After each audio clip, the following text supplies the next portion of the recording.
서울의 밤은 검은 벨벳 장막처럼 내려앉아 마천 루드를 집어삼키고 있었다. 갑작스러운 소나기가 쏟아지며 넌사인의 불빛이 젖은 아스팔트 위로 어지럽게 번져나갔다. 성진그룹 최상층에 위치한 회장실에 적막하고 차가운 공기 속에서 강태성은 바닥부터 천장까지 이어진 통유리창 앞에 홀로 서 있었다. 그의 뒷모습은 강화유리에 비쳐 명예 정점에 서 있음에도 불구하고 소름 끼칠 정도의 고독을 뿜어내고 있었다. 짙은 네이비색 수제 슈트는 그의 단단한 몸을 감싸고 있었으며 바늘땀 하나하나에서 성공한 기업가의 품격과 절대적인 권력이 느껴졌다. 이 신사적인 남자가 한때 암흑가를 공포로 몰아넣었던 전설적인 존재였다는 사실을 짐작할 수 있는 사람은 아무도 없었다. 태성은 보이지 않는 압박감 속에서 숨쉴 공간을 찾으려는 듯 목을 조이던 실크 넥타이를 거칠게 느슨하게 풀었다. 그는 흑단으로 만들어진 거대한 집무실 책상으로 돌아왔다. 그곳에는 오늘 오후 체결된 서부 슬럼과 재개발 계약서가 놓여 있었다. 이것은 그가 자라온 곳의 가난과 범죄에 잔재를 지우기 위해 추진한 가장 야심찬 프로젝트였다. 권력자의 깊은 상념을 깨뜨리듯 규칙적이고 조심스러운 노크 소리가 울려 퍼졌다. 육중한 나무 문이 서서히 열리며 김 비서가 들어왔다. 공손한 태도였지만 그의 얼굴에는 숨길 수 없는 긴장감이 감돌았다. 그는 태성이 흑룡파의 보스였던 시절부터 함께해 온 유일한 인물로 태성을 따라 양지로 나와 새로운 삶을 선택한 충신이었다. 김 비서는 얇은 서류철을 책상 위에 올려놓으며 떨리는 손끝으로 그것을 태성 쪽으로 밀었다. 그는 힘겹게 목을 가다듬으며 이탈리아에서 수입한 중요한 건설 자재가 오늘 밤 인천항에서 억류되었다고 보고했다. 더욱 심각한 것은 세관과 경찰이 전혀 개입하지 않고 있다는 점이었는데 누군가 모든 통제 라인을 돈으로 매수하여 입을 막은 것이 분명해 보였다. 태성은 미간을 찌푸렸고 그의 깊고 검은 눈동자에는 서늘한 살기가 스쳐 지나가며 방 안의 공기를 얼어붙게 만들었다. 그는 서류철을 집어들어 한 장씩 넘기기 시작했다. 불법으로 봉인된 컨테이너들과 무자비하게 폭행당해 쓰러진 성진그룹 직원들의 처참한 현장 사진들이 눈에 들어왔다. 이것은 비즈니스 경쟁자들의 방식이 아니었다. 그것은 피비린내 나는 건달들의 방식이었다. 그는 서류철을 책상 위에 거칠게 던졌고 둔탁한 소리가 정막을 깼다. 그의 시선은 화물 상자에 붉은 페인트로 휘갈겨진 마지막 사진에 고정되었다. 그것은 부러진 검을 휘감고 있는 노란 뱀의 형상, 최근 남부 지역에서 급부상한 황사파의 상징이었다. 태성은 그들을 잘 알고 있었다. 놈들은 구시대의 어떤 율법도 따르지 않는 무모하고 피에 굶주린 짐승들이었다. 김 비서는 경찰에게 더 강력한 개입을 요청하거나 외교적인 자금력을 동원해 문제를 해결해야 할지 조심스럽게 물었다. 그는 자신의 보스가 한지수 변호사를 만난 이후 다시는 손에 피를 묻히지 않겠다고 맹세했다는 것을 잘 알고 있었다. 하지만 잠자는 맹수의 인내심에도 한계가 있다는 사실 또한 그는 뼈저리게 이해하고 있었다. 태성은 손을 저어 김 비서를 밖으로 내보냈다. 냉철하고 현명한 결정을 내리기 위해서는 혼자만의 시간이 필요했다. 문이 닫히자 그는 가죽 의자에 깊숙이 몸을 파묻었다. 그의 손가락은 무의식적으로 깨끗한 흰 셔츠 아래 왼쪽 가슴께에 솟아오른 긴 흉터를 더듬었다. 그 흉터는 그가 은퇴하기 직전의 마지막 전투에서 얻은 훈장이자 폭력의 대가를 영원히 상기시키는 낙인이었다. 책상 위에 휴대폰이 진동하며 화면에 한 변호사라는 이름과 작고 따뜻한 하트 이모티콘이 떠올랐다. 태성의 긴장된 얼굴은 순식간에 풀어졌고 방금 전의 살기 어린 눈빛은 보기 드문 다정함으로 대체되었다. 그는 마음속에서 끓어오르는 분노와 위험을 감추기 위해 심호흡을 한번 크게 하고 전화를 받았다. 한지수는 그녀가 한 달 내내 기다려온 오늘 밤의 자선음악회를 잊지 말라며 전화를 걸어왔다. 그녀의 맑고 생기 넘치는 목소리는 태성의 메마른 영혼을 적시는 시원한 샘물 같았다. 그녀는 크림색 드레스를 골랐다며 그가 좋아했으면 좋겠다고 말했고 자신의 남자 주위에 폭풍이 몰아치고 있다는 사실은 꿈에도 모른 채 행복해했다. 태성은 제 시간에 데리러 가겠다는 약속과 함께 그녀의 안목을 칭찬하며 부드럽게 대답했다. 전화를 끄는 그는 검게 변한 화면을 멍하니 응시했다. 그 속에 비친 자신의 모습은 낯설면서도 익숙했다. 그는 사회적으로 존경받는 성공한 사업가와 과거를 묻으려 애쓰는 전직 조직 보스라는 두 개의 삶을 위태롭게 살아가고 있었다. 그는 자리에서 일어나 방구석에 있는 장식장으로 걸어가 얼음 없는 독한 위스키를 잔에 따랐다. 호박색 액체가 목구멍을 타고 내려가며 내장을 태우고 잠들어 있던 감각들을 깨웠다.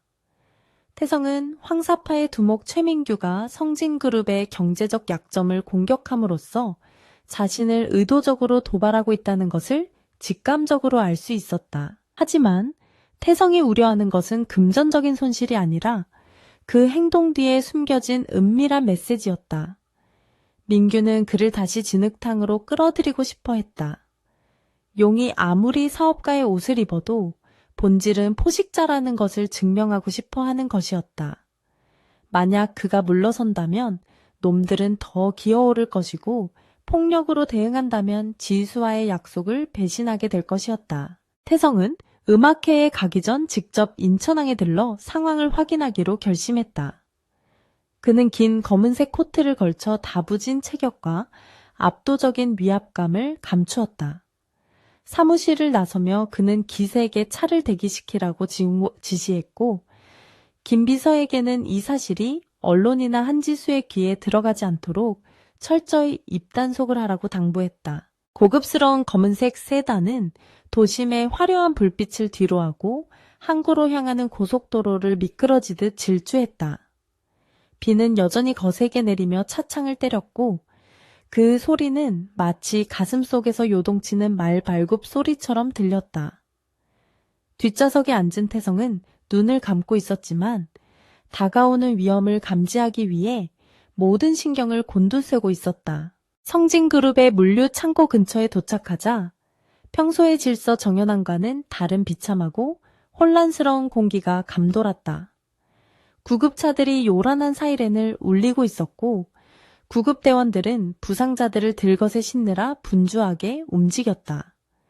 빗물과 섞인 피가 회색 콘크리트 바닥 위에 검붉은 웅덩이를 만들고 있었고 그 광경은 태성의 위장을 뒤틀리게 만들었다. 그는 우산을 받쳐주려는 기사를 무시하고 차에서 내려 차가운 빗물을 온몸으로 맞았다.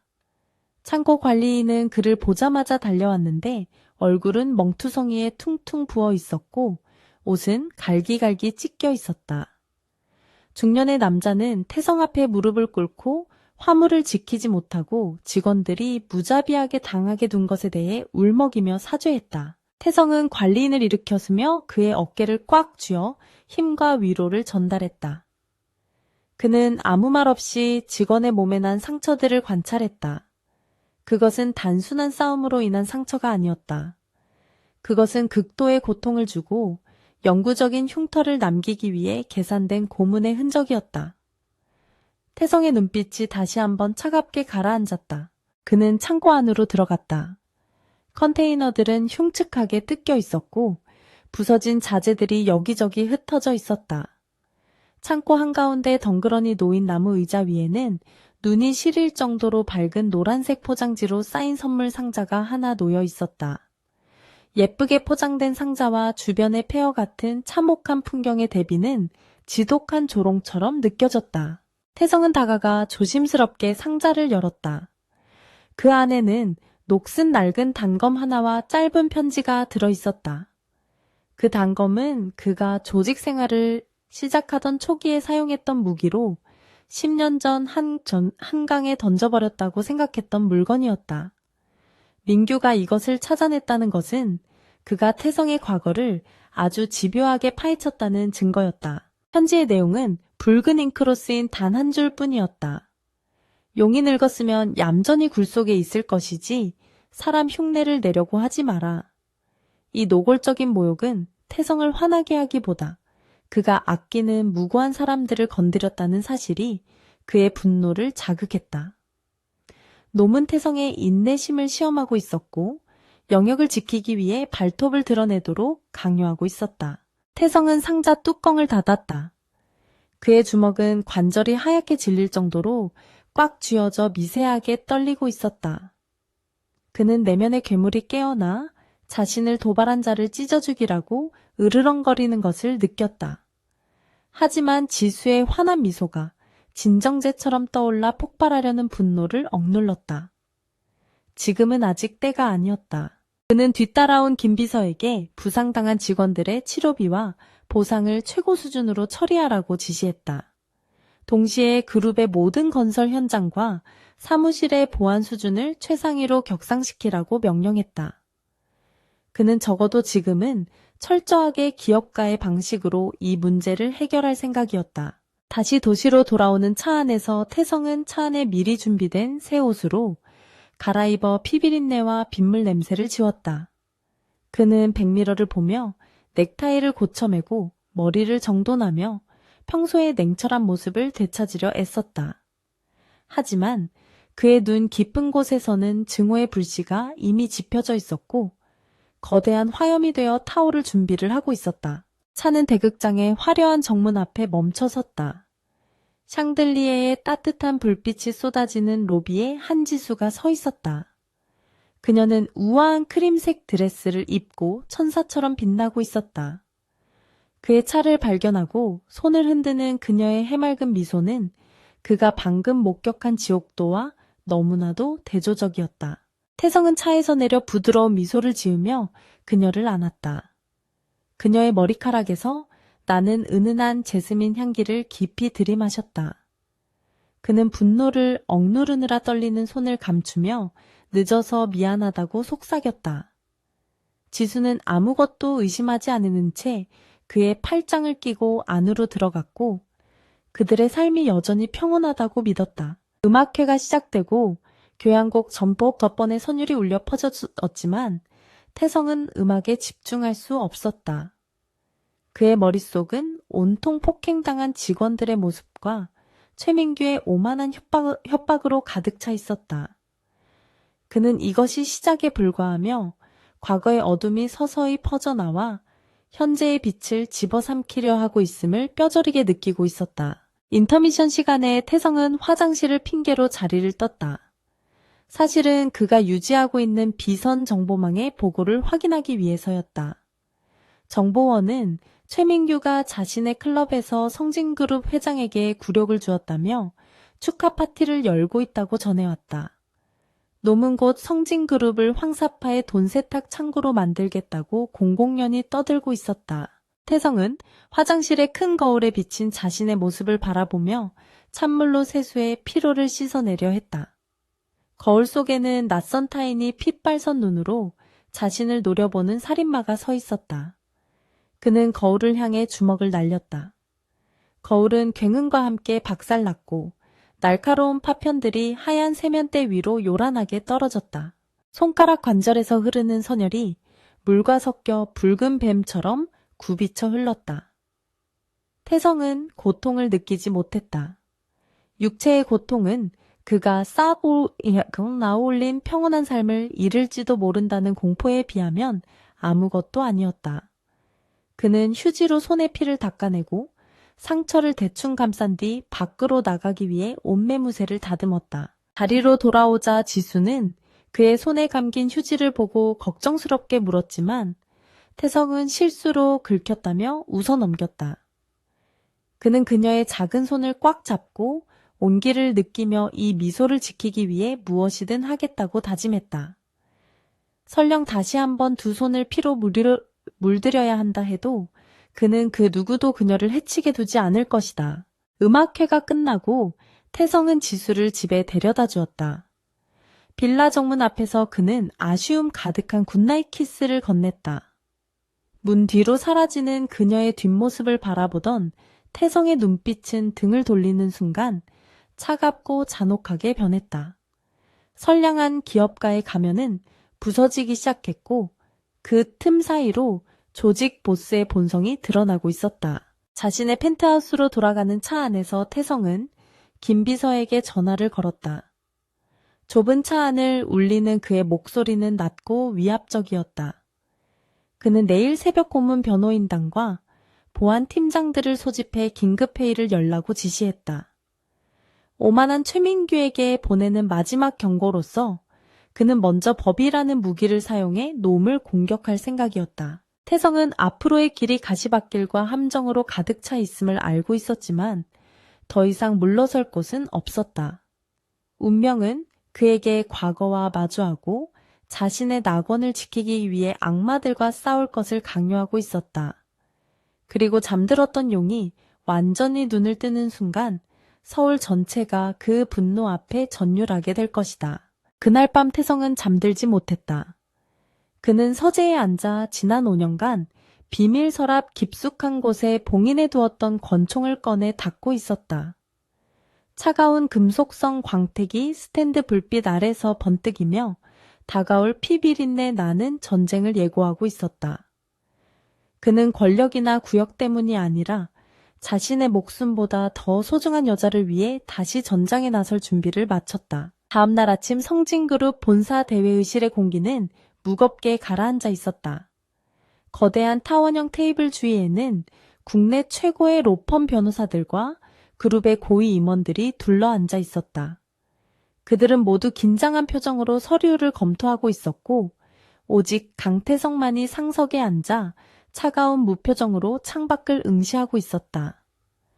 그의 앞에는 인천항 사태를 법적으로 해결하기 위한 전략 보고서가 놓여 있었다. 수석 변호사가 떨리는 목소리로 현재 상황을 브리핑하기 시작했다. 그는 황사파가 위장 계열사를 통해 항만노조의 일부를 매수했고 이를 이용해 합법적인 파업을 가장한 업무 방해를 하고 있다고 설명했다. 경찰은 노사 분규라는 이유로 적극적인 개입을 꺼리고 있었으며 법원에 가처분 신청 결과가 나오기까지는 최소 2주가 걸릴 것이라는 절망적인 전망을 내놓았다. 태성은 천천히 고개를 돌려 변호사를 바라보았다. 그의 눈빛은 너무나도 고요해서 오히려 공포감을 자아냈다. 태성은 손가락으로 테이블을 가볍게 두드리며 시간이 돈인 건설업에서 2주라는 시간은 곧 프로젝트의 실패를 의미한다고 낮게 읊조렸다. 그는 법적인 절차를 무시하라는 것이 아니라 그 절차를 가속화할 수 있는 모든 수단을 동원하라고 지시했다. 그때 회의실 문이 벌컥 열리며 예상치 못한 불청객이 들어왔다. 단정하지 못한 정장 차림에 껌을 씻고 있는 남자는 최민규가 보낸 협상 대리인이었다. 그는 경비원들의 제지에도 아랑곳하지 않고 건들거리며 테이블 끝자리에 털썩 주저앉았다. 임원들이 경악하며 그를 노려보았지만 남자는 비웃듯이 태성을 향해 손을 흔들었다. 남자는 최민규 회장이 보내는 제안이라며 더러운 서류 봉투를 테이블 위로 미끄러뜨렸다. 그것은 인천항 제2부두의 운영권을 황사파 소유의 물류회사로 넘기라는 양도 각서였다. 남자는 이 제안을 받아들인다면 어제의 불미스러운 사고 같은 일은 다시 일어나지 않을 것이며 성진그룹의 공사도 순조롭게 진행될 것이라고 뻔뻔하게 말했다. 태성은 서류 봉투를 뜯어보지도 않은 채 그 남자를 응시했다. 과거의 태성이었다면 이 무례한 자의 손목을 그 자리에서 부러뜨리고 창밖으로 던져버렸을 것이다. 하지만 지금의 그는 기업가 강태성이었다. 그는 끓어오르는 사리를 억누르며 차분하게 말했다. 우리는 테러리스트와 협상하지 않는다. 당장 내 건물에서 나가라. 남자는 킬킬거리며 자리에서 일어났다. 그는 나가기 전 태성에게 몸을 기울이며 귓속말로 속삭였다. 이빨 빠진 호랑이가 고상한 척하는 꼴이 우습군. 우리 회장님이 말씀하시길 소중한 것을 잃고 나서 후회하지 말고 기회를 줄 때 잡으라고 하셨소. 그것은 명백한 선전포고이자 태성의 인내심을 시험하는 최후의 도발이었다. 불청객이 사라진 후 태성은 회의를 조기 종료시켰다. 임원들이 모두 나간 뒤 그는 김 비서에게 은밀한 지시를 내렸다. 황사파의 자금줄이 되는 불법 도박 사이트와 대포통장 리스트를 경찰청 지능범죄수사대에 익명으로 제보하라는 것이었다. 또한 최민규의 뒷배를 봐주는 부패한 검색에도 경고의 메시지를 보내기로 했다. 태성은 폭력이 아닌 정보와 자본이라는 무기로 방역하고 있었다. 그는 자신이 쌓아올린 합법적인 시스템이 뒷골목의 룰보다 강하다는 것을 증명하고 싶었다. 하지만 마음 한구석에서는 불안감이 독버섯처럼 피어오르고 있었다. 최민규는 이를 것이 없는 미치관기였고 그런 자들은 궁지에 몰리면 가장 비열한 수를 쓰기 마련이었다. 오후가 되자 태성은 집무실에서 잠시 눈을 붙이고 있었다. 끊임없이 울려대는 전화벨 소리가 그를 깨웠다. 화면에는 한지수의 이름이 떠 있었다. 그녀는 오늘 중요한 인권소송의 최종 변론이 있는 날이었고 목소리는 승리를 확신하는 기쁨으로 들떠 있었다. 태성은 잠긴 목소리를 가다듬으며 그녀의 이야기를 경청했다. 지수는 재판이 예상보다 일찍 끝났고 결과가 매우 긍정적일 것 같다고 말했다.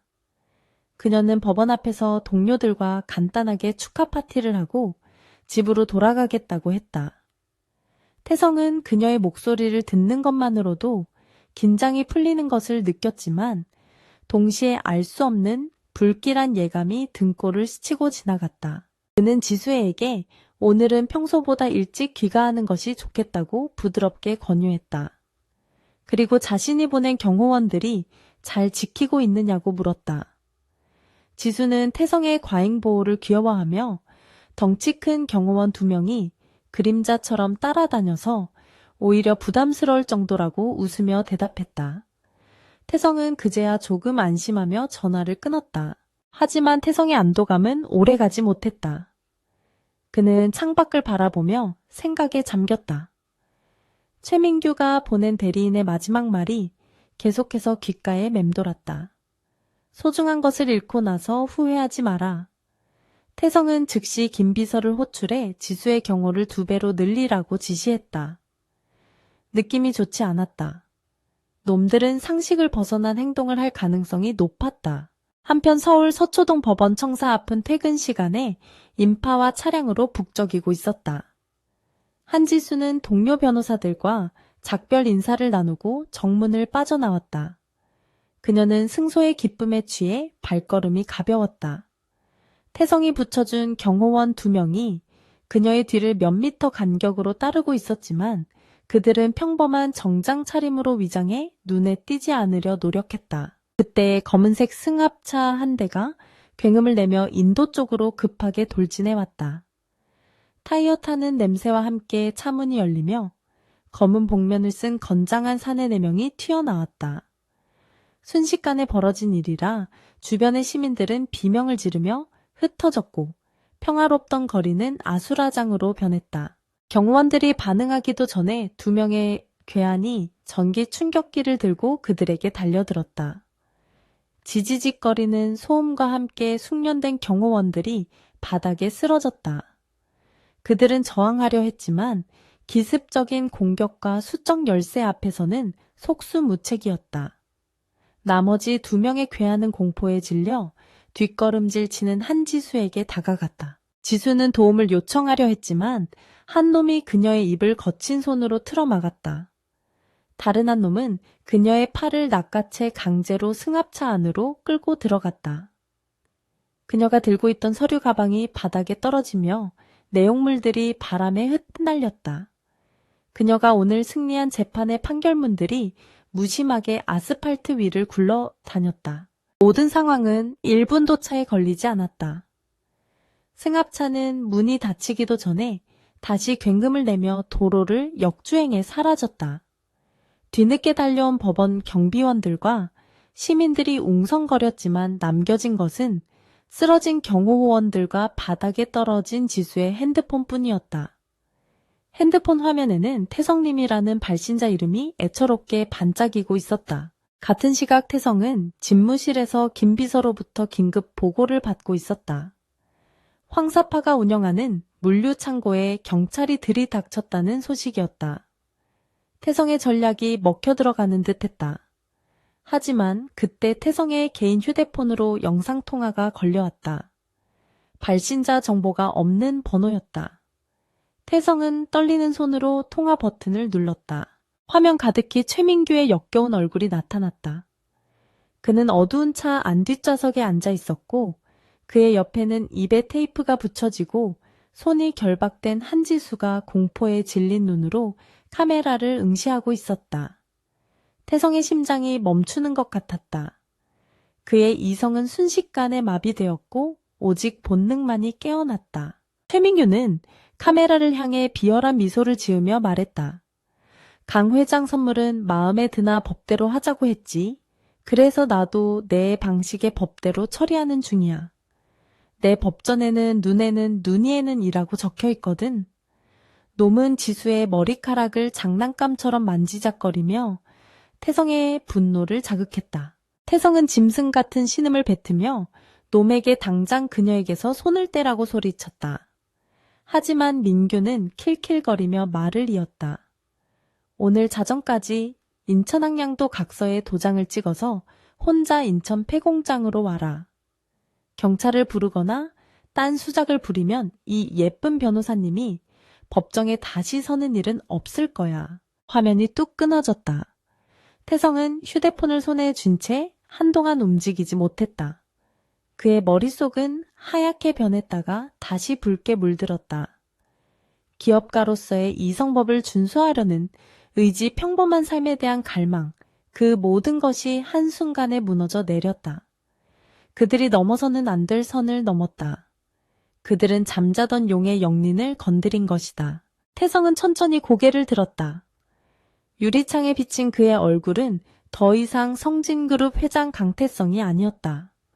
그곳에는 5년 전 서울 뒷골목을 피로 물들였던 흑룡파 보스 강태성이 서 있었다. 그의 눈빛은 지옥에서 돌아온 악기처럼 형형하게 빛나고 있었다. 그는 이제 더 이상 법을 믿지 않았다. 법은 그의 여자를 지켜주지 못했다. 그는 책상 위의 모든 서류를 팔로 쓸어버렸다. 값비싼 만년필과 명패가 바닥에 떨어져 박살났다. 그 소리에 놀라 뛰어들어온 김 비서는 태성의 얼굴을 보는 순간 얼어붙었다. 그는 그 표정을 너무나 잘 알고 있었다. 그것은 전쟁이 시작되었음을 알리는 신호였다. 태성은 낮고 굵은 목소리로 명령했다. 김비서 오늘부로 성진그룹 회장 강태성은 없다. 지금 당장 지하 금고를 열어. 그리고 옛 아이들을 소집해. 은퇴한 놈들이든 숨어 지내는 놈들이든 상관없다. 오늘 밤 인천을 불바다로 만들 거니까.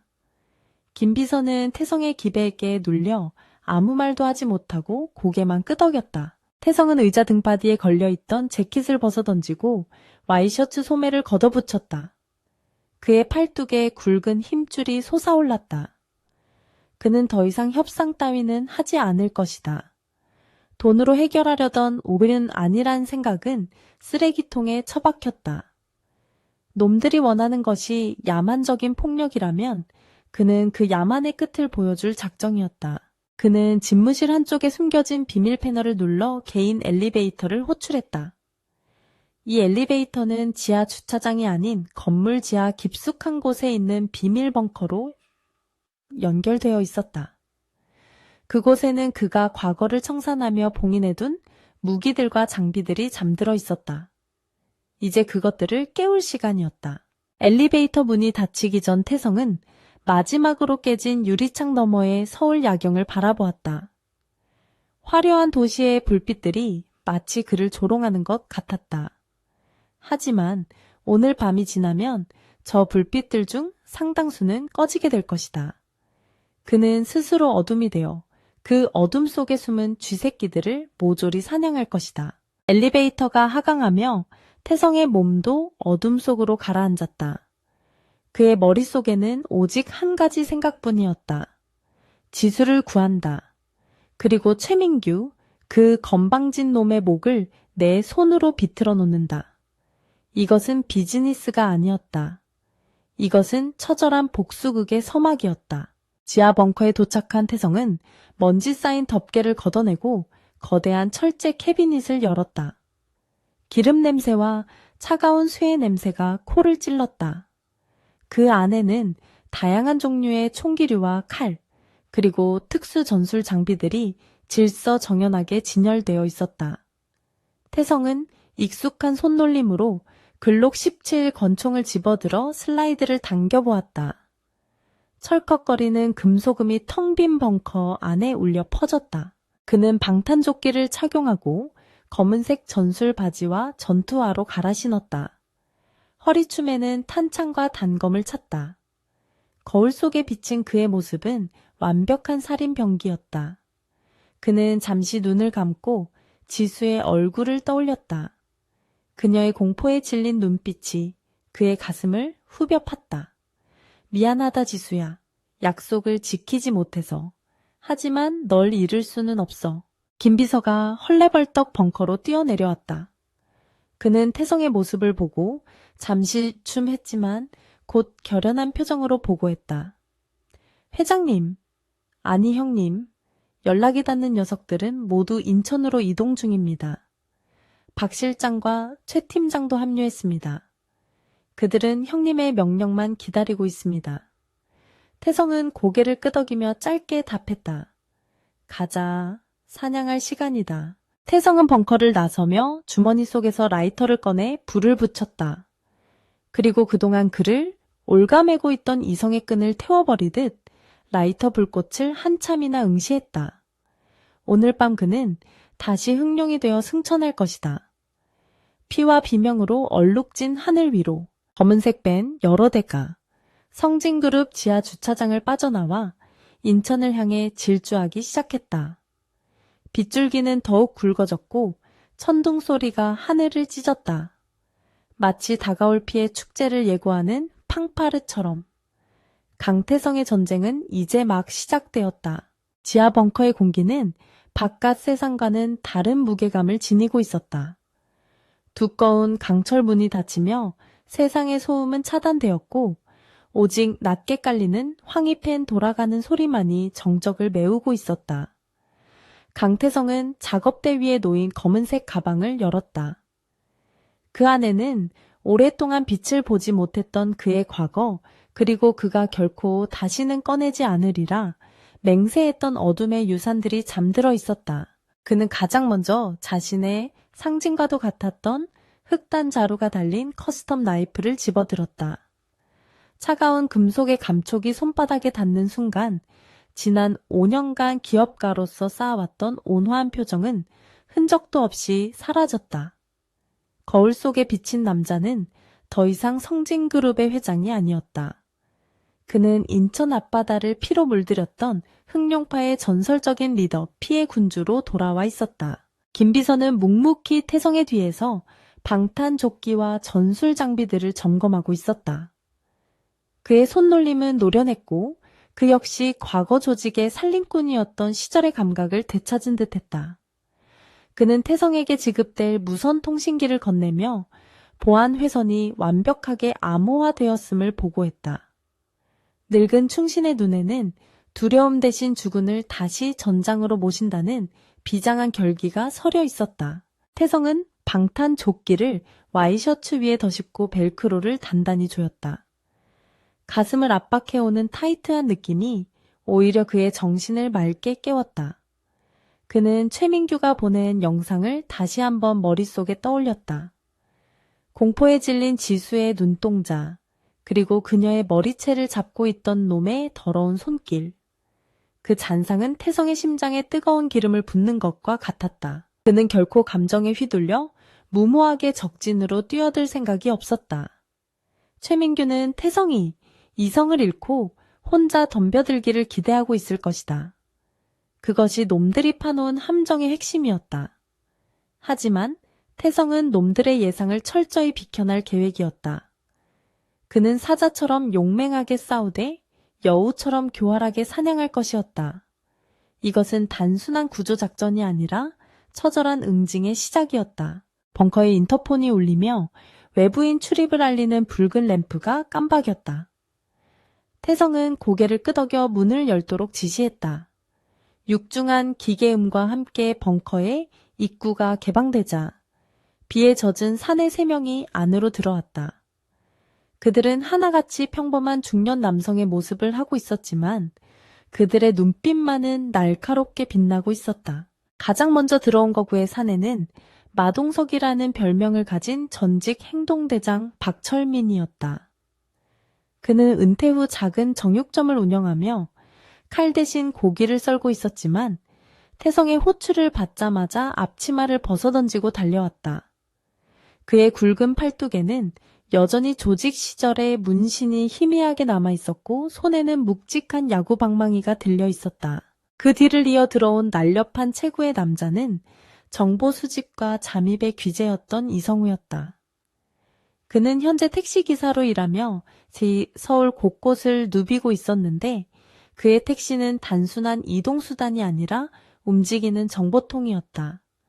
그는 태성에게 가볍게 목례를 하며 놈들의 동태를 파악하기 위해 미리 깔아둔 정보망의 현황을 눈짓으로 보고했다. 마지막으로 들어온 남자는 전직 저격수이자 총기 전문가인 최진호였다.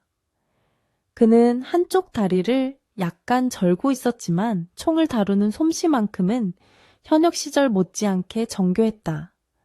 그는 말수가 적은 성격답게 조용히 구석으로 가서 자신의 장비 가방을 풀기 시작했다.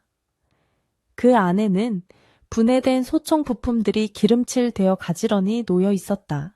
태성은 그들을 한 명씩 바라보며 무거운 침묵을 깼다. 평범한 삶을 살고 있는 너희들을 다시 이 진흙탕으로 끌어들여 미안하다는 말이 목구멍까지 차올랐지만 그는 그 말을 삼켰다. 지금 필요한 것은 사과가 아니라 그들을 하나로 묶어줄 리더의 카리스마였다. 그들은 태성의 부름이라면 지옥 불 속이라도 뛰어들 준비가 되어 있는 형제들이었다. 박철민이 굵은 목소리로 침묵을 깼다. 형님 사설은 필요 없습니다. 어디를 부숴버리면 됩니까? 그의 단순하고 명쾌한 질문이 벙커 안의 긴장감을 누그러뜨렸다. 태성은 희미하게 미소를 지으며 중앙 테이블에 펼쳐진 인천 폐공장의 지도를 가리켰다. 모두가 지도 주위로 모여들었고 작전 회의가 시작되었다. 태성은 지휘봉으로 폐공장의 구조를 짚어가며 설명했다. 놈들은 공장 내부 깊숙한 곳에 인지를 가두고 입구와 주요 통로에 매복조를 배치했을 것이다. 정면으로 들어가는 것은 자살 행위나 다름없었다. 하지만 태성은 놈들이 간과하고 있는 약점을 정확히 알고 있었다. 이 공장은 과거 흑룡파가 관리하던 곳이었고 태성은 그곳의 비밀 통로를 누구보다 잘 알고 있었다. 이성우가 끼어들며 최민규의 병력 배치에 대한 최신 정보를 덧붙였다. 놈들은 약 50명 정도의 인원을 동원했으며 대부분은 경험이 부족한 신참들이지만 총기로 무장하고 있어 위험하다고 했다. 또한 놈들은 태성이 혼자 올 것이라고 확신하고 있어 외곽 경계가 생각보다 허술하다는 점을 지적했다. 태성은 고개를 끄덕이며 작전의 개요를 밝혔다. 우리는 두 팀으로 나뉜다. 박철민과 이성우는 공장의 전류력을 차단하고 외곽의 시선을 끄는 미끼 역할을 맡는다. 요란하게 터뜨리고 화려하게 부숴라. 놈들이 외부의 공격에 당황하여 우왕좌왕하는 사이에 나와 최진호가 어둠을 틈타 내부로 침투한다. 목표는 단 하나 한지수의 안전한 확보와 최민규의 제압이다. 최진호는 묵묵히 소음기를 장착한 권총을 태성에게 건넸다. 그는 자신의 임무가 태성의 뒤를 지키며 그림자처럼 움직이는 것임을 이미 이해하고 있었다. 태성은 권총을 받아 탄창을 확인하고 허리춤에 꽂았다. 그의 눈빛은 차갑게 가라앉아 있었고 머릿속에서는 이미 수많은 시뮬레이션이 돌아가고 있었다. 태성은 동료들에게 마지막으로 당부했다. 놈들은 룰을 깼다. 민간인을 건드리고 선을 넘었다. 그러니 우리도 룰을 지킬 필요는 없다. 오늘 밤 우리는 놈들에게 공포가 무엇인지 똑똑히 가르쳐 줄 것이다. 흑룡이 왜 전설이 되었는지 그 이유를 뼈저리게 느끼게 해주어라. 그의 목소리에는 서늘한 살기가 담겨 있었다. 박철민이 주먹을 불끈 쥐며 으르렁거렸다. 걱정 마십시오, 형님. 놈들의 뼈와 살을 분리해 놓겠습니다. 오랜만에 몸 좀 풀겠군요. 그의 얼굴에는 잔인한 기대감이 서려 있었다. 그들은 과거의 영광을 되찾기 위해서가 아니라 그들이 모시는 군주와 그가 사랑하는 여인을 지키기 위해 기꺼이 악마가 되기를 자처했다. 김 비서는 상황실에 남아 통신과 CCTV 해킹을 지원하기로 했다. 그는 태성의 손을 잡으며 부디 무사히 돌아오시라고, 그리고 꼭 그분을 구해오시라고 간절히 부탁했다. 태성은 김 비서의 어깨를 두드리며 말없이 고개를 끄덕였다. 이것은 단순한 임무가 아니라 그의 인생을 건 도박이었다. 태성은 준비를 마친 동료들을 이끌고 벙커의 비밀 출구를 향해 걸어갔다. 그의 발걸음 소리가 울릴 때마다 기업과 강태성의 껍질은 하나씩 벗겨져 나갔다. 그는 더 이상 타협하거나 인내하지 않을 것이다. 그의 안에서 잠자던 야수가 쇠사슬을 끊고 포효하고 있었다. 이제 사냥터로 나갈 시간이었다. 비밀 출구는 폐쇄된 하수구를 통해 지상으로 연결되어 있었다. 그들이 밖으로 나오자 거세진 빗줄기가 그들의 얼굴을 때렸다. 차가운 빗물은 그들의 뜨거운 열기를 식히는 대신 오히려 그들의 투지를 더욱 날카롭게 벼려주었다. 검은색 밴, 2대가 어둠 속에서 대기하고 있었다. 태성은 선두 차량의 조수석에 올라탔다. 와이퍼가 쉴 새 없이 움직이며 빗물을 닦아내고 있었지만 아퓨리 너머의 세상은 여전히 흐릿했다. 그는 품속에서 지수와 함께 찍은 사진을 꺼내 잠시 바라보았다. 사진 속의 그녀는 환하게 웃고 있었다. 이 미소를 다시 보기 위해서라면 그는 세상의 모든 악과 싸울 준비가 되어 있었다. 차량이 출발하자 태성은 무정이를 켰다. 모든 채널 오픈. 작전명은 귀환이다. 목표 지점까지 30분. 각자 위치에서 대기하라. 그의 목소리는 무정이를 타고 흘러가 각 차량에 탑승한 대원들의 귓가에 꽂혔다. 그들은 짧고 명료하게 수신 확인을 했다. 더 이상의 대화는 필요 없었다. 인천으로 향하는 도로는 빗길이라 미끄러웠지만 운전대를 잡은 이성우는 능숙하게 속도를 높였다. 창밖으로 스쳐 지나가는 가로등 불빛들이 마치 유성우처럼 보였다. 태성은 창문에 머리를 기대고 눈을 감았다. 그의 머릿속에는 오직 폐공장의 구조와 적들의 예상 이동 경로만이 그려지고 있었다. 그는 과거에 수없이 많은 사선을 넘나들었지만 이번만큼 두려움을 느낀 적은 없었다. 자신의 목숨이 아까워서가 아니었다. 혹시라도 자신의 실수로 인해 지수가 다칠까봐 그것이 그를 미치도록 불안하게 만들었다. 하지만 그는 그 불안감을 연료 삼아 집중력을 극한으로 끌어올렸다. 두려움은 곧 신중함이 되었고 분노는 곧 파괴력이 되었다. 차량이 인천 외곽의 한적한 도로에 접어들자 멀리서 폐공장의 희미한 윤곽이 보이기 시작했다. 흉물스럽게 방치된 거대한 콘크리트 건물은 마치 아가리를 벌리고 있는 괴물처럼 보였다. 그곳 어딘가에 지수가 갇혀 있었다. 태성의 심장 박동이 빨라지기 시작했다. 태성은 무정의에 대고 명령했다. 조명 꺼. 이제부터는 유령 모드다. 차량들의 전조등이 일제히 꺼졌고 그들은 어둠과 빗소리에 묻혀 은밀하게 접근했다. 놈들은 자신들이 무엇을 마주하게 될지 꿈에도 모를 것이다. 늙은 용이 이빨이 빠진 것이 아니라 단지 발톱을 숨기고 있었을 뿐이라는 사실을 곧 깨닫게 될 것이다. 공장 정문에서 약 500m 떨어진 숲속에 차량이 멈췄다. 태성과 대원들은 신속하게 하차하여 장비를 점검했다. 빗물에 젖은 흙냄새와 녹슨 소의 냄새가 섞여 코끝을 찔렀다. 박철민은 거대한 절단기를 어깨에 메고 최진호는 소총의 스코프를 조절했다. 그들의 움직임에는 군더더기가 없었다. 태성은 숲의 어둠 속에 몸을 숨긴 채 공장 입구를 지키고 있는 경계병들을 관찰했다. 2명의 사내가 우비를 입고 담배를 피우며 잡담을 나누고 있었다. 그들의 긴장 풀린 모습은 그들이 얼마나 태성을 얕잡아 보고 있는지 보여주는 증거였다. 태성은 차가운 미소를 지었다. 저들의 방심이 곧 저들의 무덤이 될 것이다. 그는 손신호로 박철민과 이성우에게 우측 변전실로 이동하라고 지시했다. 그들이 어둠 속으로 사라지자 태성은 최진호와 함께 좌측 배수로를 향해 낮은 자세로 이동했다. 차가운 진흙탕 물이 무릎까지 차올랐지만 그는 전혀 개의치 않았다. 그의 시선은 오직 목표물을 향해 고정되어 있었다. 배수로 입구에 도착한 태성은 잠시 숨을 골랐다. 이제부터가 진짜 시작이었다. 그는 귓가에 꽂힌 인이어를 통해 박철민의 목소리를 들었다. 형님 변전실 도착했습니다. 카운트다운 들어가겠습니다. 세인치 태성의 눈빛이 번뜩였다. 이제 이 밤의 주인은 그들이었다. 쾅 하는 굉음과 함께 공장 전체의 불이 꺼졌다. 경계병들의 당황한 고함이 빗소리에 묻혔다. 갑작스러운 암흑 속에서 놈들은 혼란에 빠질 것이다. 그리고 그 혼란을 틈타 사신들이 그들의 목을 조여올 것이다.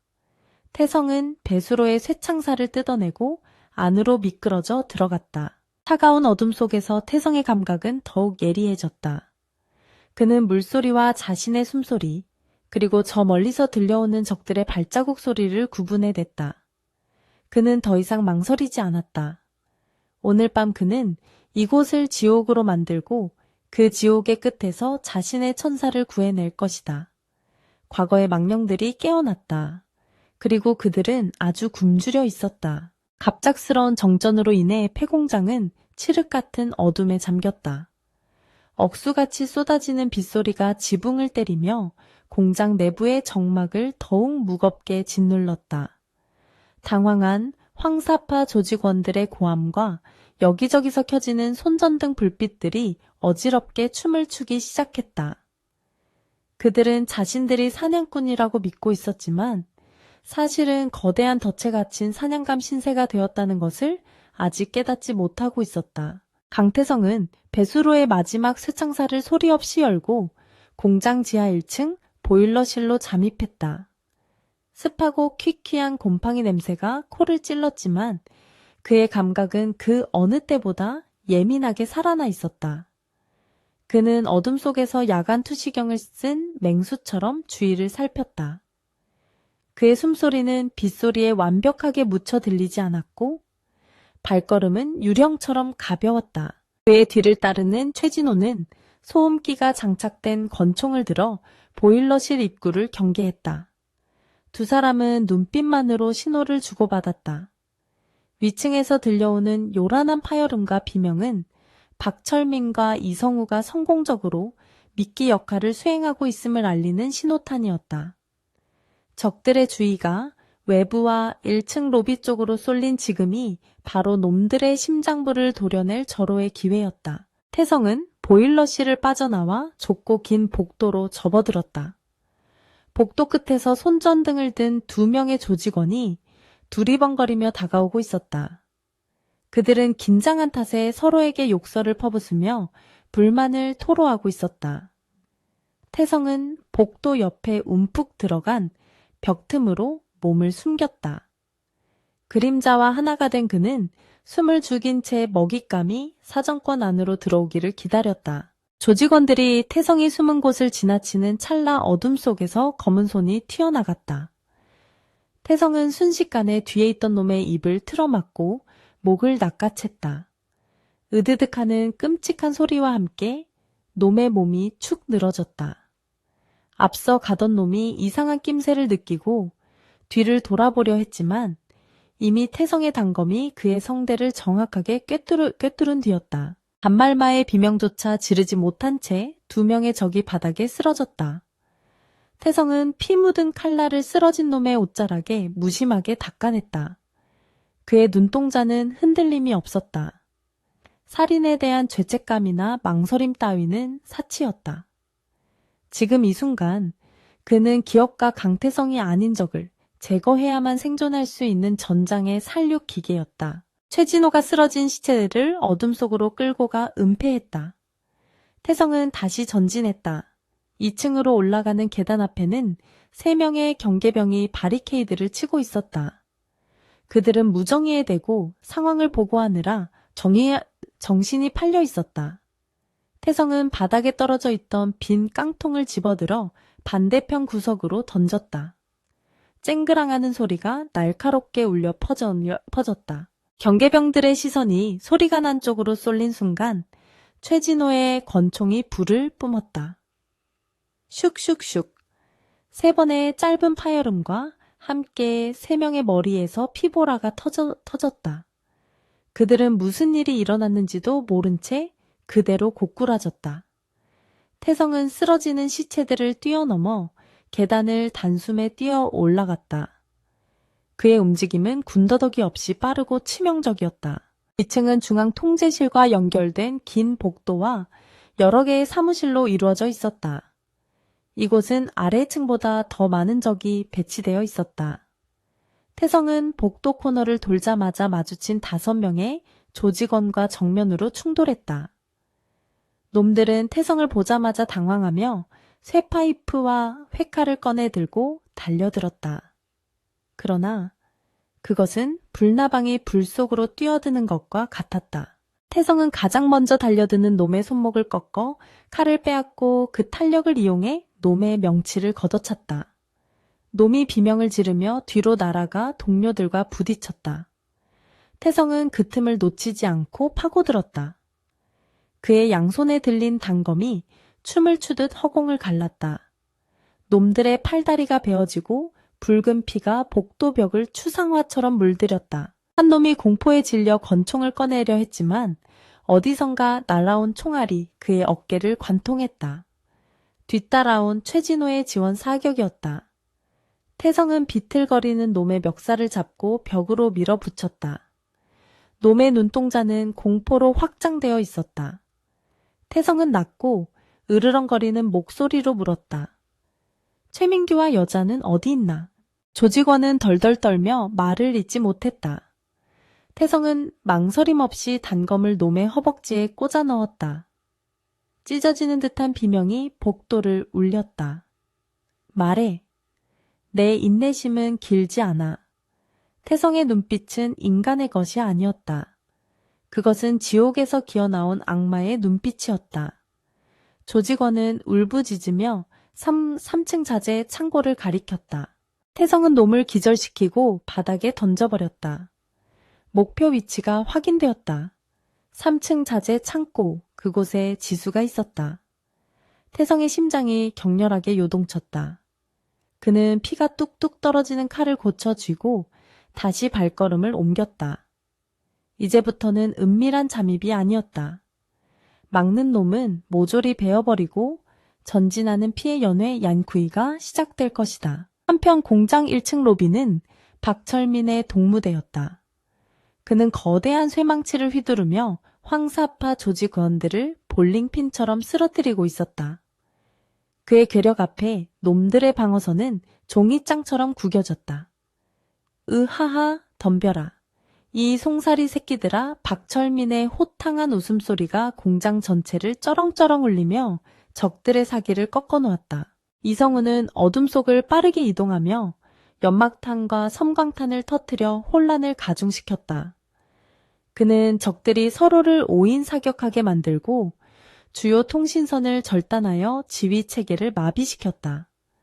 놈들은 보이지 않는 유령과 싸우는 공포에 질려 우왕좌왕했다. 누가 어디서 공격하는지 알 수 없는 상황이 놈들을 패닉 상태로 몰아넣었다. 최민규는 3층 통제실에서 CCTV 화면들을 보며 분노를 터뜨리고 있었다. 하지만 대부분의 화면은 노이즈만 가득하거나 검게 변해 있었다. 무정의에서는 부하들의 비명과 살려달라는 애원 소리만이 들려왔다. 이게 대체 무슨 일이야, 쥐새끼 한 마리가 들어왔다며? 근데 왜 우리 애들이 다 죽어나가는 거야? 그는 옆에 서 있던 부하를 발로 차며 소리를 질렀다. 당장 병력을 3층으로 집결시켜 그 새끼가 여기로 오고 있어 놈은 공포를 감추기 위해 더욱 악을 썼다. 그는 강태성이 늙고 병든 호랑이라고 생각했다. 하지만 지금 벌어지고 있는 일은 전성기 시절의 흥룡이 강림한 것과 다름없었다. 태성은 3층으로 향하는 마지막 계단 앞에 섰다. 그곳에는 최민규의 친위대라 불리는 정예 조직원 10여 명이 진을 치고 있었다. 그들은 다른 놈들과 달리 주눅 들지 않고 살기가 등등했다. 놈들은 긴 일본도와 야구 방망이로 무장한 채 태성을 노려보았다. 좁은 계단 통로는 시체로 산을 쌓기에 딱 좋은 장소였다. 태성은 넥타이를 풀어 손에 감고 양손에 든 단검의 그립을 확인했다. 그는 숨을 깊게 들이마시며 피 냄새를 맡았다. 이 비릿한 냄새가 한때는 그의 일상이었고 그의 삶 자체였다. 그는 자신이 결코 이 세계를 벗어날 수 없음을, 자신의 영혼 깊은 곳에는 피를 갈망하는 야수가 살고 있음을 인정해야 했다. 죽여버려 친위대장의 고함과 함께 놈들이 일제히 태성에게 달려들었다. 태성은 물러서지 않았다. 그는 오히려 놈들을 향해 돌진했다. 첫 번째 놈의 칼이 태성의 머리를 노리고 날아왔다. 태성은 상체를 숙여 피함과 동시에 놈의 복부에 칼을 꽂아 넣고 그 반동으로 몸을 회전시켜 옆에 있던 놈의 목을 베었다. 좁은 공간에서의 난투극은 처절했다. 태성의 옷은 이미 적들의 피로 붉게 물들었고 그의 몸에도 자잘한 상처들이 늘어나고 있었다. 하지만 그의 움직임은 멈추지 않았다. 그는 고통을 연료 삼아 더욱 빠르고 잔혹하게 움직였다. 뼈가 부러지고 살이 찢기는 소리가 빗소리와 섞여 기괴한 교향곡을 연주했다. 최진호는 계단 아래쪽에서 엄호 사격을 하며 태성의 뒤를 노리는 적들을 제거했다.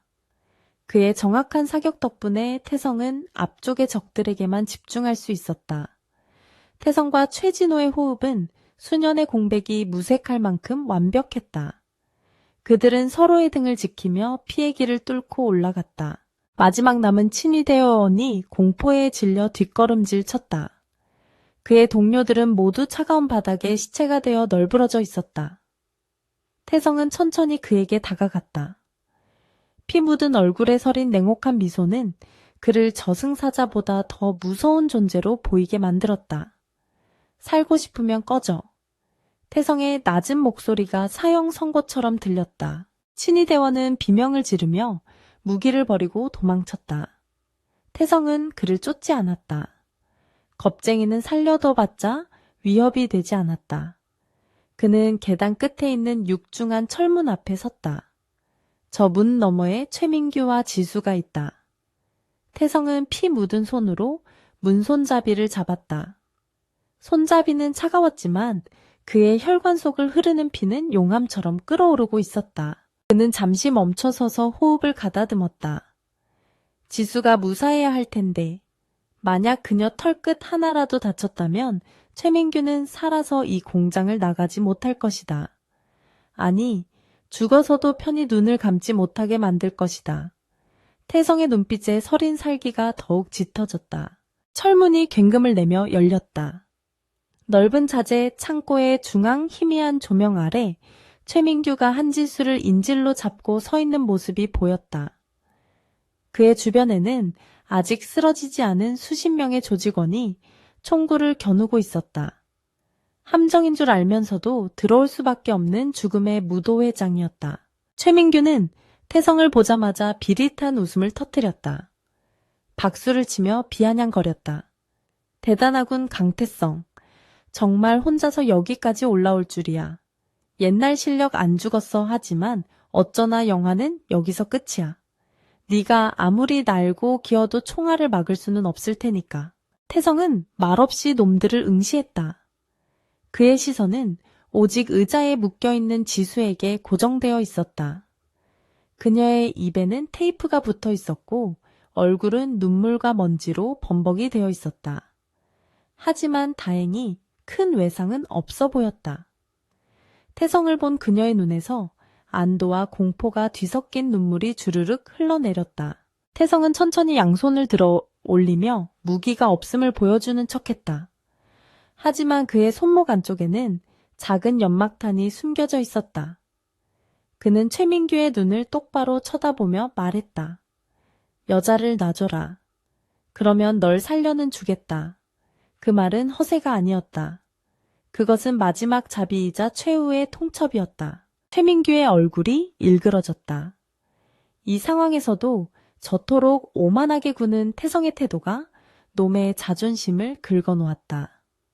죽여 저 새끼 벌집으로 만들어 최민규가 악을 쓰며 명령했다. 수십 개의 총구가 불을 뿜으려는 찰나 태성의 손에서 연막탄이 바닥으로 떨어졌다. 피슉하는 소리와 함께 짙은 회색 연기가 순식간에 창고 안을 뒤덮었다. 총소리가 요란하게 울려 퍼졌지만 태성은 이미 그 자리에 없었다. 영희 속으로 사라진 흑룡은 이제 그림자가 되어 놈들의 목을 노리고 있었다. 혼란에 빠진 적들의 비명소리가 다시 시작되었다. 피의 연회는 아직 끝나지 않았다. 태성은 연기 속에서 몸을 낮추고 지수가 있는 방향으로 움직였다. 총알이 머리 위로 빗발쳤지만 그는 멈추지 않았다. 그의 머릿속에는 오직 한 가지 목표뿐이었다. 지수를 구하고 놈들의 심장에 지옥을 선사하는 것. 그는 어둠과 연기를 갑옷 삼아 적들의 숨통을 하나씩 끊어놓기 시작했다. 창고 안은 아비규환의 지옥도로 변해갔다. 보이지 않는 공포가 황사파 조직원들을 잠식해 들어갔다. 그들은 허공에 대고 총을 난사하다가 동료를 마치기도 했고 그림자만 보고 놀라 주저앉기도 했다. 태성은 그 혼란의 틈바구니를 누비며 춤을 추듯 살육을 이어갔다. 이것은 싸움이 아니었다. 일방적인 도살이었다. 최민규는 지수의 의자 뒤에 숨어 벌벌 떨고 있었다. 그는 자신의 눈앞에서 벌어지는 상황을 믿을 수가 없었다. 분명 좀 자신이 압도적인 우위에 있었는데 순식간에 전세가 역전되었다. 영희 속에서 들려오는 부하들의 비명은 그를 미치게 만들었다. 그는 총을 지수의 머리에 겨누며 소리쳤다. 나오지 않으면 인연을 쏘겠어. 당장 나와. 그의 외침은 공허하게 울려 퍼졌다. 태성은 대답 대신 놈의 왼쪽을 지키던 부하의 목을 베며 모습을 드러냈다. 영희 속에서 불쑥 튀어나온 태성의 모습은 피로 칠갑이 된 악귀 그 자체였다. 최민규는 숨을 헐떡이며 뒷걸음질 쳤다. 공포가 그의 척추를 타고 뇌수까지 차올랐다. 태성은 천천히 아주 천천히 최민규를 향해 걸어갔다. 그의 발걸음 하나하나가 놈에게는 죽음의 카운트다운과도 같았다. 내 놈이 선택한 길이다. 이제 그 대가를 치를 시간이다. 태성의 목소리가 창고의 차가운 공기를 갈랐다. 밤은 길었고 사냥은 이제 클라이맥스를 향해 치닫고 있었다. 자욱했던 연기가 서서히 걷히기 시작하면서 창고 안에 참혹한 풍경이 드러났다. 최민규는 공포와 광기가 뒤섞인 눈으로 허공을 향해 권총을 난사했다. 탕탕탕 날카로운 총성은 빗소리를 뚫고 창고 안을 메아리 쳤다.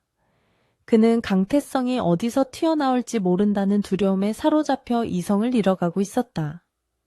그의 곁을 지키던 부하들도 잔뜩 긴장한 채 식은땀을 흘리며 주위를 두리번거렸다. 태성은 연막탄이 터지는 혼란을 틈타 지수가 묶여있는 의자 근처까지 접근하는 데 성공했다. 하지만 최민규의 무차별 사격이 그들의 발목을 잡았다. 총알 하나가 태성의 왼쪽 어깨를 스치고 지나갔다. 자결하는 고통이 신경을 타고 전해졌지만 태성은 신음조차 내지 않았다. 그는 지수의 몸을 감싸 안고 근처에 있는 거대한 콘크리트 기둥 뒤로 몸을 날렸다. 지수는 피가 배어 나오는 태성의 어깨를 보며 비명을 지르려 했지만 태성이 거친 손으로 그녀의 입을 막았다. 쉿 괜찮아. 스친 것뿐이야. 태성의 목소리는 차분했지만 그의 입에는 고통을 참느라 굵은 땀방울이 맺혀 있었다. 지수는 눈물 가득한 눈으로 그를 바라보며 고개를 끄덕였다. 그녀의 눈빛은 두려움 속에서도 그를 향한 절대적인 신뢰를 보내고 있었다. 콘크리트 기둥 뒤에 숨은 두 사람을 향해 십자포화가 날가 쏟아졌다. 콘크리트 파편이 튀고 불꽃이 일었다. 최민규는 태성이 기둥 뒤에 숨었다는 것을 알아채고 히스테릭하게 웃어젖혔다. 쥐새끼처럼 숨지만 말고 나와 내 여자가 죽는 꼴을 보고 싶어 영웅놀이는 이제 끝났어. 강태성 놈의 목소리에는 승리감에 취한 비열함이 묻어 있었다. 이것은 단순한 포위망이 아니었다. 최민규는 처음부터 태성을 확실하게 죽이기 위해 이 공장을 거대한 무덤으로 설계해 두었다. 2층 난간에는 기관총으로 무장한 저격수들이 배치되어 있었고 그들은 태성이 기둥 밖으로 발끝만 내밀어도 벌집으로 만들 준비가 되어 있었다. 태성은 자신이 완벽하게 도가내든 쥐가 되었음을 인정해야 했다. 태성은 품속에서 탄창을 확인했다. 남은 총알은 9발, 적은 줄 잡아 20명, 단순한 사격전으로는 승산이 없었다. 그는 지수의 결박을 풀기 위해 단검을 꺼냈다. 테이프를 뜯어내자 지수가 거친 숨을 몰아쉬며 속삭였다. 태성씨, 저 때문에 그냥 저를 두고 가세요, 제발. 그녀의 목소리는 떨리고 있었지만 단호했다. 태성은 피 묻은 손으로 그녀의 뺨을 감싸며 고개를 저었다. 그런 말 하지 마. 내가 말했잖아. 널 지키기 위해서라면 지옥 끝까지라도 갈 거라고. 넌 반드시 살아서 나가. 나를 믿어. 그의 눈빛은 흔들리지 않는 바위처럼 단단했다. 그 눈빛을 본 지수는 더 이상 약한 소리를 하지 않기로 결심했다. 그녀는 태성의 짐이 아닌 파트너가 되어야 했다. 그때 최민규가 손을 들어 사격을 중지시켰다. 정적이 감돌자 놈의 목소리가 더욱 또렷하게 들려왔다. 강태성, 좋은 제안을 하나 하지. 네가 제 발로 걸어 나와 무릎을 꿇고 내 구두를 핥는다면 여자는 살려주마. 어때? 전설의 흑룡이 뱀 앞에서 기어다니는 꼴을 보여달라고.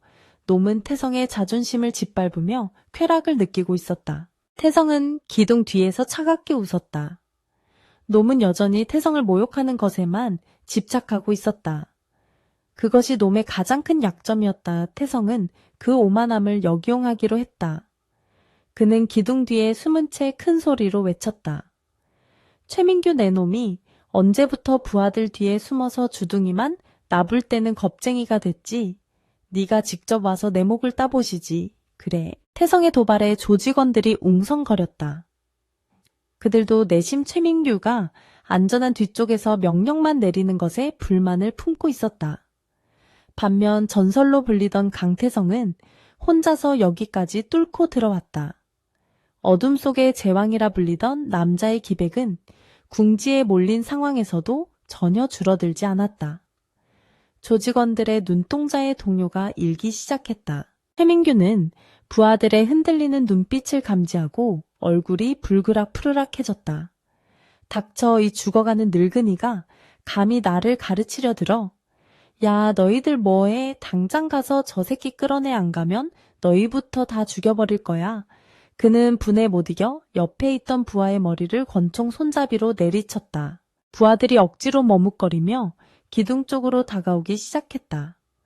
그들은 태성이 두려웠지만 당장 눈앞에서 발광하는 최민규가 더 무서웠다. 태성은 발소리를 들으며 호흡을 골랐다. 놈들이 사정권에 들어오기를 기다렸다.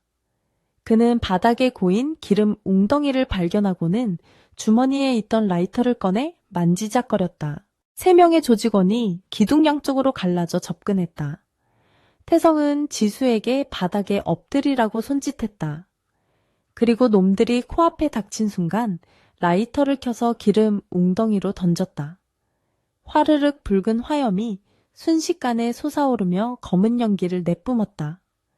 갑작스러운 불길에 놀란 조직원들이 뒷걸음질 쳤다. 그 틈을 놓치지 않고 태성이 튀어나갔다.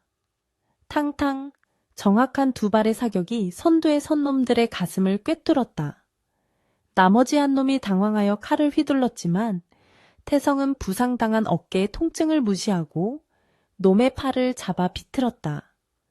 뼈가 부러지는 소리와 함께 놈의 몸이 태성의 방패막이가 되었다. 위층의 저격수들이 태성을 향해 사격을 개시했다.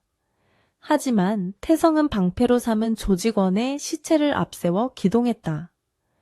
총알이 시체에 박히는 둔탁한 소리가 연이어 들려왔다. 태성은 시체를 바닥에 던지고 근처의 철제 선반 뒤로 몸을 숨겼다. 그의 움직임은 처절했지만 효율적이었다. 그는 불리한 지형지물을 자신의 무기로 바꾸고 있었다. 태성은 숨을 헐떡이며 상처를 확인했다. 피가 계속 흘러나와 셔츠를 적시고 있었다. 과다출혈로 인해 시야가 조금씩 흐릿해지는 것이 느껴졌다. 시간이 없었다. 이대로 가면 말라 죽을 뿐이다. 그는 뭔가 획기적인 한 방이 필요했다. 그는 시선을 돌려 천장에 매달린 거대한 크레인 갈고리를 보았다. 그 갈고리는 최민규가 서 있는 위치에 바로 위에 있었다. 한편 최민규는 태성이 끈질기게 저항하자 더욱 광분했다. 저 새끼는 불사시냐? 왜 안 죽는 거야? 다 쏴, 그냥 다 쓸어버려. 그는 이성을 완전히 상실하고 기관총 사수들에게 무차별 난사를 명령했다. 총알이 빗발치며 공장 내부의 기계들을 박살냈다.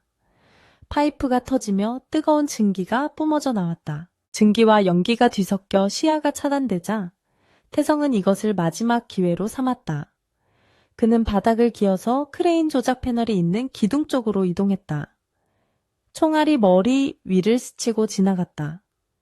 죽음의 신이 그의 목덜미를 잡고 있는 듯한 서늘한 감각이 느껴졌다.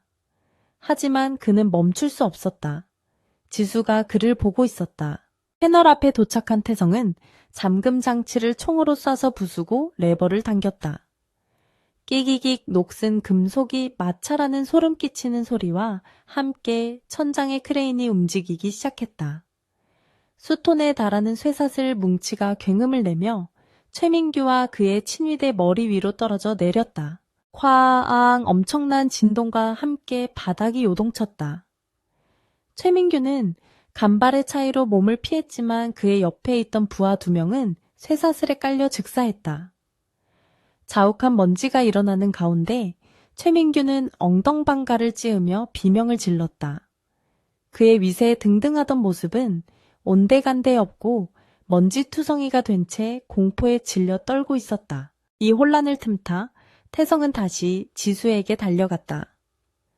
그는 지수의 손을 잡고 놈들의 포위망이 뚫린 공장 뒤편으로 달리기 시작했다. 태성 씨 피가 너무 많이 나요. 지수가 울먹이며 소리쳤지만 태성은 이를 악물고 말했다. 앞만 보고 뛰어. 뒤돌아보지 마. 그의 손은 뜨겁고 축축했지만 지수를 잡은 힘만큼은 강철처럼 단단했다. 하지만 그들의 탈출은 쉽지 않았다. 정신을 차린 최민규가 악을 쓰며 무정의에 대고 고래고래 소리를 질렀다. 출구마가 저것들 놓치면 너희 다 죽여버릴 거야. 공장 뒷문 근처에 매복해 있던 또 다른 조직원들이 쇠몽둥이를 들고 나타나 그들의 앞을 가로막았다. 앞에는 적 뒤에는 총을 든 추격대, 완벽한 샌드위치 상황이었다. 태성은 지수를 자신의 등 뒤로 숨겼다. 남은 총알은 3발, 체력은 바닥, 상황은 절망적이었다.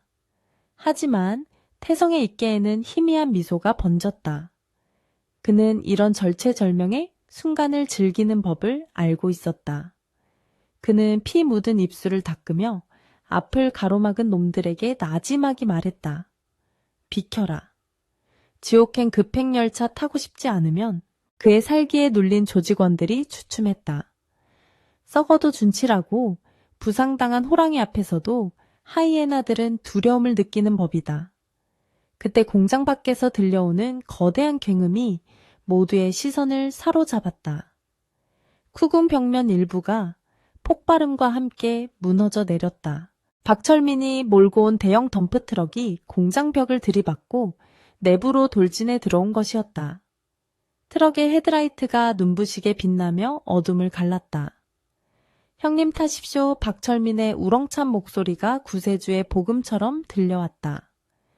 트럭 짐칸에서는 최진호가 기관총을 거치하고 어모 사격을 퍼붓기 시작했다. 태성은 지수를 안고 트럭 쪽으로 전력 질주했다. 두두두두 최진호의 기관총이 불을 뿜으며 추격해오는 황사파 조직원들을 제압했다. 놈들은 압도적인 화력 앞에 추풍낙엽처럼 쓰러졌다. 최민규는 먼지 구덩이 속에서 그 광경을 지켜보며 분노로 땅을 쳤다. 다 잡은 고기를 놓치게 생겼다. 태성은 지수를 조수석에 밀어넣고 자신은 짐칸으로 뛰어올랐다. 이성우가 운전하는 트럭은 거칠게 후진하며 공장을 빠져나갔다. 태성은 멀어지는 최민규를 향해 가운데 손가락을 들어 보였다. 그것은 오늘의 패배를 인정하라는 조롱이자 곧 다시 돌아와 내 목을 가져가겠다는 선전포고였다. 트럭이 빗속을 뚫고 질주하자 긴장이 풀린 태성은 바닥에 주저앉았다. 상처에서 흐르는 피가 멈추지 않았다. 시야가 까맣게 전멸했다. 지수가 짐칸의 쪽창을 열고 울면서 그의 이름을 불렀다. 태성씨 정신 차리세요. 태성은 그녀의 목소리를 들으며 희미하게 웃었다. 다행이다. 너는 무사해서. 하지만 그는 알고 있었다. 이것으로 끝난 것이 아니었다. 최민규는 살아있고 놈의 분노는 더욱 거세질 것이다. 오늘 밤의 탈출은 잠시 숨을 고르기 위한 쉼표일 뿐이었다. 태성은 흐릿해지는 의식 속에서도 복수의 칼날을 놓지 않았다. 다음번에는 반드시 끝을 볼 것이다. 최민규는 엉망이 된 공장 바닥에 홀로 서 있었다. 부하들의 시체와 파괴된 장비들이 즐비했다. 그의 자존심은 산산조각이 났다. 그는 떨리는 손으로 전화기를 들었다. 뒷수습 따위는 안중에도 없었다. 그는 자신의 모든 자금과 인맥을 총동원해 살수들을 고용하라고 지시했다. 강태성을 죽여. 내 눈앞에 놈의 목을 가져오는 놈에게 내 전 재산을 주겠다. 빗줄기는 점점 더 거세지고 있었다. 도시의 어둠 속으로 사라진 트럭과 폐허가 된 공장에 남겨진 악마. 두 세력의 전쟁은 이제 돌이킬 수 없는 파국으로 치닫고 있었다. 태성은 눈을 감았다. 잠시 쉴 시간이었다. 더 큰 폭풍을 맞이하기 위해서. 달리는 트럭의 짐칸 안은 피비린내와 습기로 가득 차 있었다. 한지수는 자신의 스카프를 풀어 강태성의 어깨 상처를 단단히 압박하고 있었다. 덜컹거리는 차체 때문에 상처 부위가 계속 흔들렸지만 태성은 묵묵히 고통을 삼키며 흔들리는 눈빛의 그녀를 안심시켰다. 그의 얼굴은 창백했지만 눈동자만큼은 사냥을 앞둔 맹수처럼 형형하게 빛나고 있었다. 운전대를 잡은 박철민이 룸미러를 통해 다급한 목소리로 외쳤다. 형님 놈들이 끈질기게 붙습니다. 뒤에 따라오는 차만 5대가 넘습니다.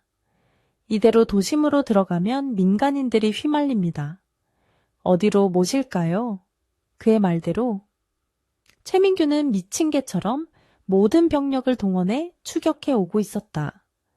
이것은 이제 단순한 싸움이 아니라 끝장을 봐야만 끝나는 전쟁이었다. 태성은 힘겹게 몸을 일으켜 운전석 쪽을 향해 지시했다. 제2 재개발구역 공사장으로 가라. 그곳은 내 구역이다. 놈들을 그곳에 묻어주겠다. 그곳은 성진그룹이 시공 중인 고층 빌딩 건설 현장으로 복잡한 구조물과 자재들이 널려 있어 태성에게는 안방과도 같은 최적의 전장이었다. 트럭이 급커브를 돌며 공사장 진입로로 들어섰다. 억수같이 쏟아지는 비가 진흙탕을 만들어 바퀴가 헛돌았지만 박철민의 노련한 운전 솜씨로 육중한 트럭은 바리케이드를 부수고 공사장 내부로 진입했다. 철골 구조물들이 번개에 비쳐 앙상한 뼈대처럼 드러났다. 그곳은 마치 거대한 철의 감옥처럼 보였다. 태성은 트럭에서 내리자마자 최진호와 이성우에게 신속하게 지시를 내렸다. 진호는 크레인 위로 올라가 시야를 확보하고 성구는 1층 입구에 부비 트랩을 설치해 놈들이 들어오는 순간 발을 묶어야 한다. 그리고 철민이는 지수를 데리고 지하 안전 대피소로 피해 있어라. 그의 명령은 기계처럼 정확하고 냉정했다. 지수는 태성의 소매를 잡으며 울먹였다. 같이 가요. 혼자서는 위험해요. 태성씨 피가 너무 많이 나잖아요.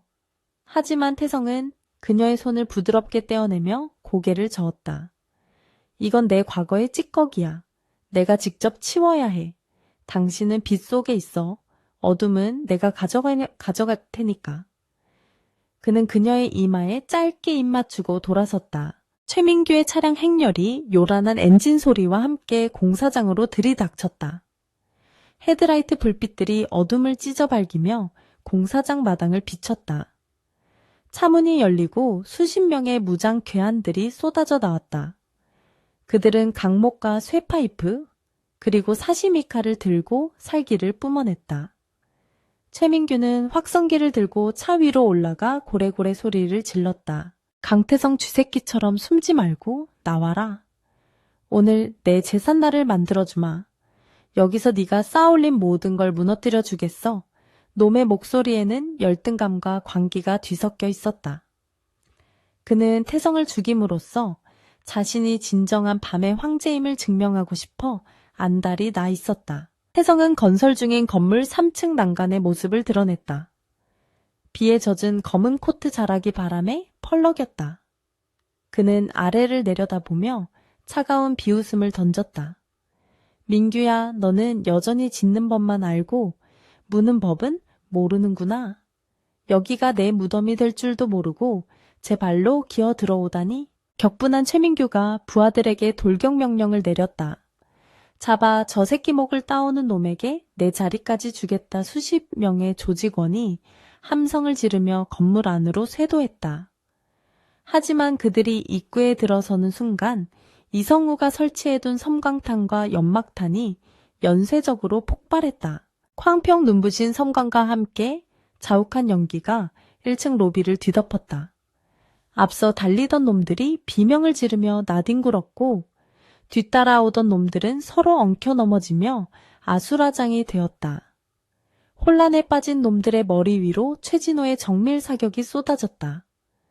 놈들의 다리와 어깨를 정확히 노린 총알들이 그들의 징역을 저지했다. 태성은 어둠 속에서 유령처럼 움직였다.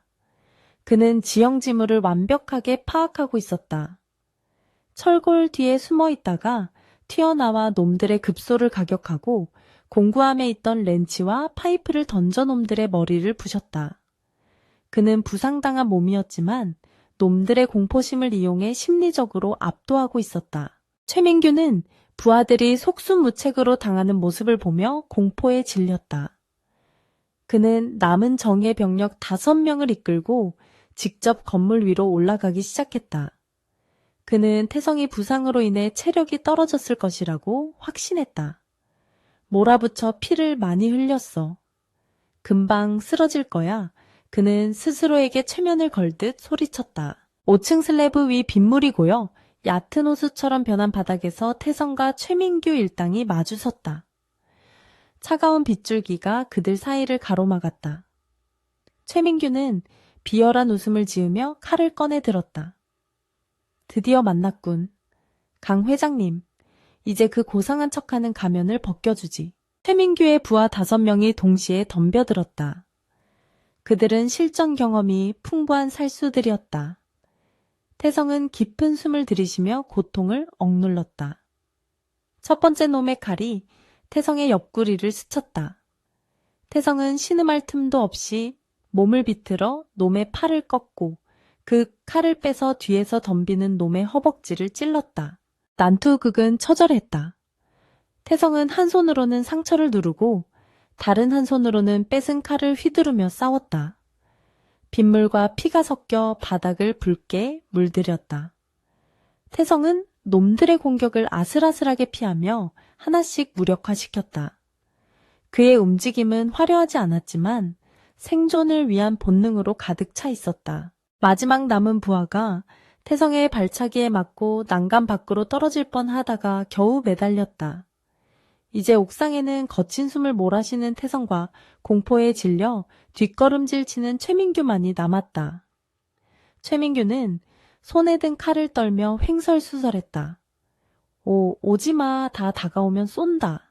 하지만 그의 손에는 총이 없었다. 태성은 피투성이가 된 몸을 이끌고 천천히 최민규에게 다가갔다.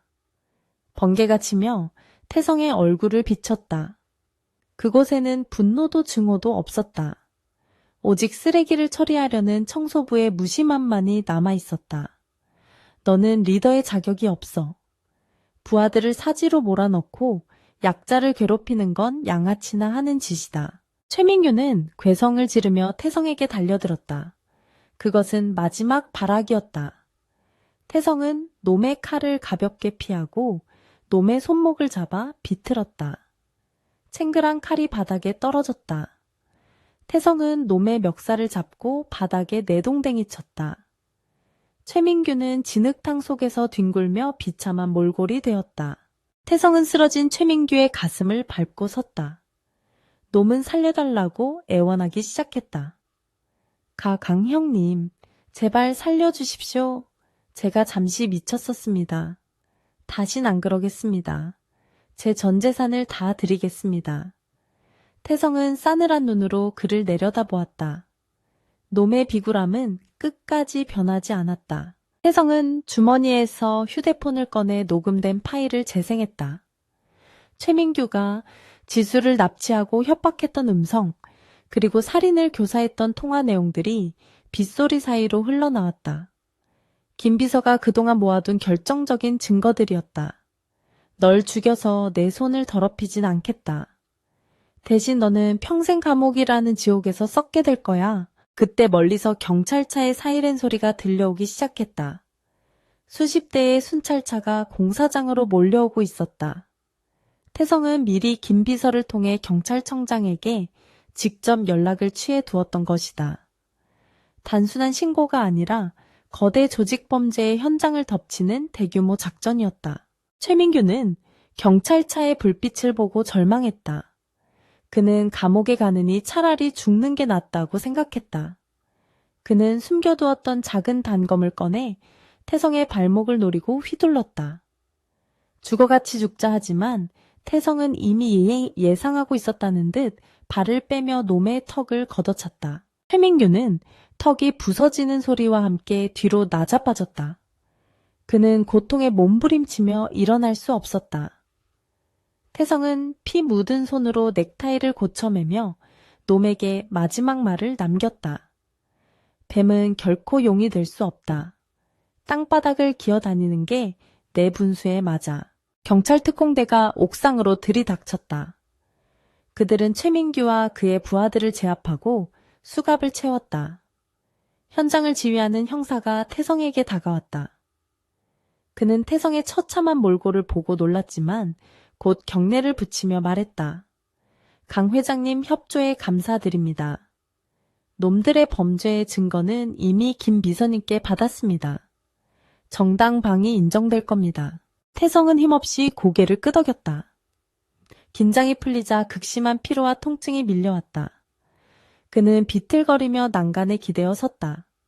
아래층에서 지수가 박철민의 부축을 받으며 뛰어 올라오고 있었다. 그녀는 태성을 보자마자 달려와 그를 끌어안았다.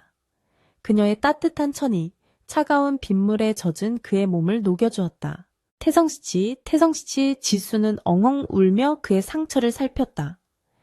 태성은 피 묻은 손으로 그녀의 눈물을 닦아주며 희미하게 미소 지었다. 끝났어. 이제 정말 다 끝났어. 집에 가자. 그의 목소리는 갈라졌지만 그 어느 때보다 평온했다. 비가 그치고 구름 사이로 새벽의 여명이 밝아오고 있었다. 태성은 떠오르는 태양을 바라보았다. 지난밤의 악몽은 씻겨 내려갔고 새로운 하루가 시작되고 있었다. 그는 자신이 다시는 어둠으로 돌아가지 않을 것임을, 이 여자의 곁에서 평범한 행복을 지키며 살아갈 것임을 다짐했다. 경찰들에 의해 끌려가는 최민규는 태성을 노려보며 저주를 퍼부었지만 아무도 그의 말에 귀 기울이지 않았다. 그는 이제 이름 없는 범죄자로 전락했고 태성은 영웅이 되어 빛 속에 남았다. 승패는 명확했다. 정의는 때로는 주먹과 피를 필요로 했지만 결국 올바른 자의 편이었다. 태성은 지수의 어깨에 기대어 눈을 감았다. 구급차의 사이렌 소리가 자장가처럼 들려왔다. 깊은 상처와 피로에도 불구하고 그의 마음은 깃털처럼 가벼웠다. 그는 잃어버렸던 자신의 영혼을 되찾았고 무엇보다 소중한 사랑을 지켜냈다. 전설의 흥룡은 이제 역사 속으로 사라지고 인간 강태성의 삶이 다시 시작되려 하고 있었다. 병원 VIP, 병동의 창문으로 쏟아져 들어오는 아침 햇살은 눈이 부시도록 투명했다. 강태성은 무거운 눈꺼풀을 천천히 들어 올렸다. 코끝을 맴돌던 비릿한 피 냄새와 화약 냄새는 사라지고 은은한 소독약 냄새와 꽃향기가 그 자리를 대신하고 있었다. 온몸이 둔탁한 통증으로 비명을 질렀지만 그것은 그가 살아있다는 명백한 증거였다. 그는 고개를 돌려 침대 옆을 바라보았다. 한지수가 보조의자에 앉아 그의 손을 꼭 잡은 채 엎드려 잠들어 있었다. 그녀의 헝클어진 머리카락과 지친 기색이 역력한 얼굴을 보자 태성의 가슴 한구석이 니태졌다. 그는 링거 바늘이 꽂힌 손을 조심스럽게 움직여 그녀의 머리카락을 넘겨주었다. 그 미세한 움직임에도 지수는 화들짝 놀라며 눈을 떴다. 태성씨 깨어났군요. 세상에 정말 다행이에요. 지수의 눈망울에 순식간에 눈물이 차올랐다. 그녀는 의사 호출 버튼을 누르려 했지만 태성이 그녀의 손을 잡아 제지했다. 그는 건조한 목소리로 물 한 잔만 달라고 부탁했다. 지수는 서둘러 물을 따라 그에게 건넸고 태성은 목을 축이며 그녀의 얼굴을 눈에 담았다. 미안하다는 말이 태성의 입술 끝에서 맴돌았지만 지수는 검지손가락을 그의 입술에 대며 고개를 저었다. 아무 말 안 해도 돼요. 그냥 사라져서 고마워요. 그거면 됐어요. 그녀의 단호하면서도 따뜻한 눈빛은 태성에게 큰 위로가 되었다. 지난밤의 악몽은 두 사람의 유대를 끊어놓기는커녕 죽음조차 갈라놓을 수 없는 강철 같은 인연으로 묶어놓았다. 잠시 후 김비서가 노크 소리와 함께 병실로 들어왔다. 그는 태성의 의식이 돌아온 것을 보고 안도의 한숨을 내쉬었다. 김비서의 손에는 태블릿 PC와 두툼한 신문 뭉치가 들려 있었다.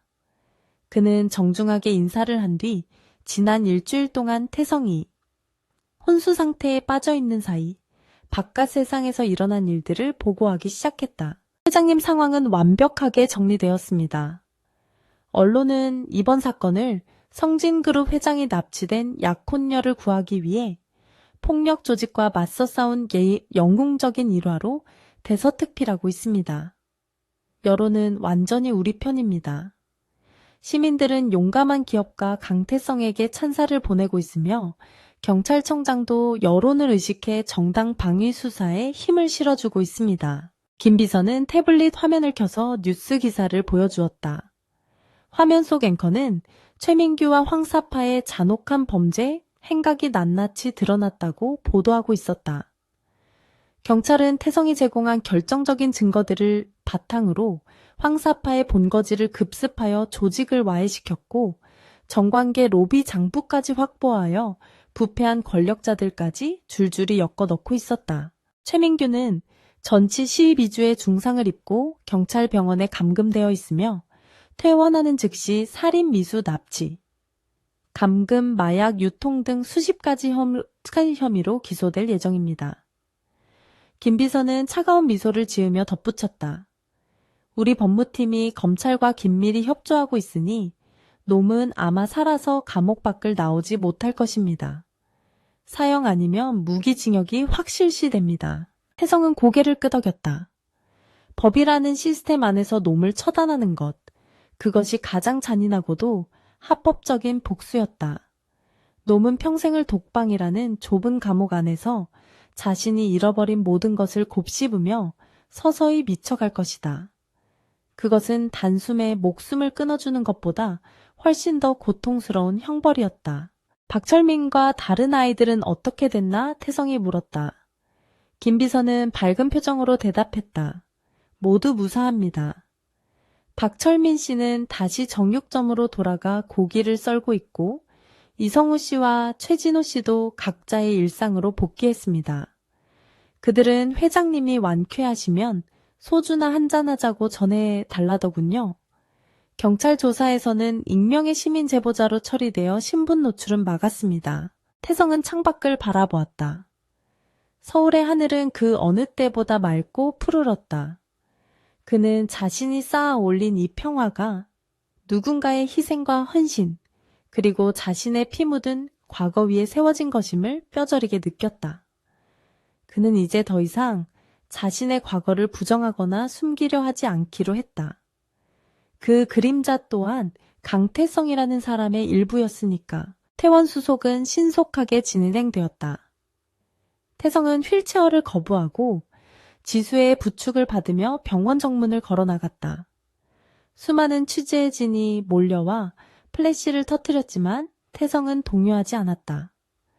그는 지수의 손을 꽉 잡고 당당하게 카메라 앞에 섰다. 이제 그는 어둠 속의 보스가 아니라 빛과 어둠을 모두 다스리는 진정한 도시의 주인이었다. 3개월 후 성진그룹이 주도한 서부 슬럼가 재개발 지구인 더 뉴 호라이즌의 준공식이 열렸다. 낙후되었던 판자촌은 사라지고 그 자리에는 친환경 공원과 최첨단 아파트 단지 그리고 문화센터가 들어서 있었다. 이것은 단순한 건설 프로젝트가 아니라 태성이 자신의 고향에 바치는 속죄양이자 희망의 상징이었다. 단상에 오른 태성은 말끔한 수트 차림으로 마이크 앞에 섰다. 그의 어깨는 꼿꼿했고 눈빛은 깊고 온화했다. 수천 명의 입주민과 내외신 기자들이 그를 지켜보고 있었다. 그는 준비된 원고를 내려놓고 진심을 담아 연설을 시작했다. 그의 목소리는 묵직하게 울려 퍼져 사람들의 가슴을 파고들었다. 우리는 누구나 마음속에 어두운 그림자를 가지고 살아갑니다. 하지만 그 그림자가 짙다는 것은 그만큼 우리가 강렬한 빛을 향해 서 있다는 증거이기도 합니다. 태성은 잠시 말을 멈추고 청중석 맨 앞줄에 앉아있는 지수를 바라보았다. 그녀는 환한 미소로 그에게 화답하고 있었다. 저는 과거에 많은 실수를 저질렀고 씻을 수 없는 상처를 입기도 했습니다. 하지만 이제 저는 깨달았습니다. 진정한 힘은 남을 지배하는 것이 아니라 소중한 것을 지키는 데에서 나온다는 것을 말입니다. 이 새로운 도시는 단순한 건물이 아닙니다. 이곳은 우리 모두가 과거의 아픔을 딛고 새로운 미래를 꿈꾸는 보금자리가 될 것입니다. 우레와 같은 박수갈채가 쏟아졌다. 태성은 단상을 내려와 지수에게 다가갔다. 사람들은 그를 향해 환호했고 아이들은 꽃다발을 건넸다. 태성은 아이의 머리를 쓰다듬으며 웃었다. 그의 손은 한때 칼을 쥐었던 손이었지만 이제는 희망을 건설하고 생명을 보듬는 손이 되어 있었다. 행사가 모두 끝나고 해질 무렵 태성과 지수는 새로 지어진 랜드마크 타워의 전망대에 올랐다. 발 아래로 서울의 야경이 보석처럼 펼쳐져 있었다. 3개월 전 그를 조롱하듯 번쩍이던 도시의 불빛들은 이제 그를 축복하는 촛불처럼 따뜻하게 느껴졌다. 태성은 난간에 기대어 바람을 맞았다. 그의 곁에는 언제나처럼 지수가 있었다. 그녀는 태성의 어깨에 머리를 기대며 속삭였다. 이제 정말 끝난 거죠.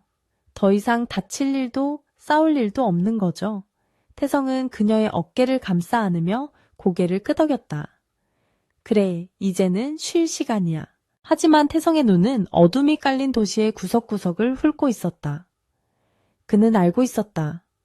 세상의 악은 결코 완전히 사라지지 않는다는 것을. 빛이 있는 한 그림자는 언제나 존재할 것이다. 제2의 제3의 최민규는 언제든 다시 나타날 수 있다. 그러나 태성은 더 이상 두렵지 않았다. 그에게는 지켜야 할 사람이 있었고 그를 믿고 따르는 형제들이 있었으며 무엇보다 스스로를 통제할 수 있는 강인한 의지가 있었다. 만약 다시 어둠이 찾아온다면 그는 기꺼이 그 어둠을 찢고 빛을 가져올 것이다. 그는 이제 도망치는 자가 아니라 맞서 싸워 이기는 자가 되었으니까. 태성은 주머니에서 작은 벨벳 상자를 꺼냈다. 지수가 놀란 눈으로 그를 쳐다보았다. 태성은 상자를 열어 심플하지만 우아한 다이아몬드 반지를 꺼냈다. 그는 지수의 손을 잡고 그녀의 눈을 깊이 바라보며 말했다. 내 인생의 유일한 빛이 되어줘서 고마워. 앞으로 남은 내 모든 시간을 당신을 지키고 사랑하는 데 쓰고 싶어. 나랑 결혼해 줄래? 지수의 눈에서 행복의 눈물이 흘러내렸다. 그녀는 고개를 끄덕이며 태성의 품에 안겼다. 네, 좋아요. 영원히 당신 곁에 있을게요. 태성은 그녀의 손가락에 반지를 끼워주었다. 반지의 보석이 도시의 야경과 어우러져 찬란하게 빛났다. 두 사람은 서로의 입술을 찾았고 달콤하고 긴 입맞춤을 나누었다. 전망대 유리창에 비친 그들의 모습 뒤로 거대한 용의 그림자 같은 구름이 지나가고 있었다. 하지만 그 구름은 더 이상 위협적이지 않았다. 그것은 마치 하늘로 승천하여 도시를 굽어 살피는 수호신의 형상처럼 보였다. 강태성이라는 남자의 전설은 끝난 것이 아니었다. 그것은 이제 막 새로운 챕터로 접어들고 있었다. 그는 한때 어둠의 왕이었으나 이제는 빛의 수호자가 되었다. 그의 등 뒤에는 여전히 짙은 그림자가 드리워져 있었지만 그는 더 이상 그 그림자에 먹히지 않을 것이다. 그는 그림자를 길들여 자신의 발밑에 두었다. 그것이 바로 그가 선택한 운명이었고 그가 걸어갈 길이었다. 밤은 깊어가고 있었지만 두 사람을 비추는 달빛은 그 어느 때보다 밝았다. 강태성은 지수를 아는 팔에 힘을 주며 눈앞에 펼쳐진 찬란한 도시를 향해 조용히 미소 지었다. 그의 전쟁은 끝났다. 그리고 진정한 평화가 시작되었다.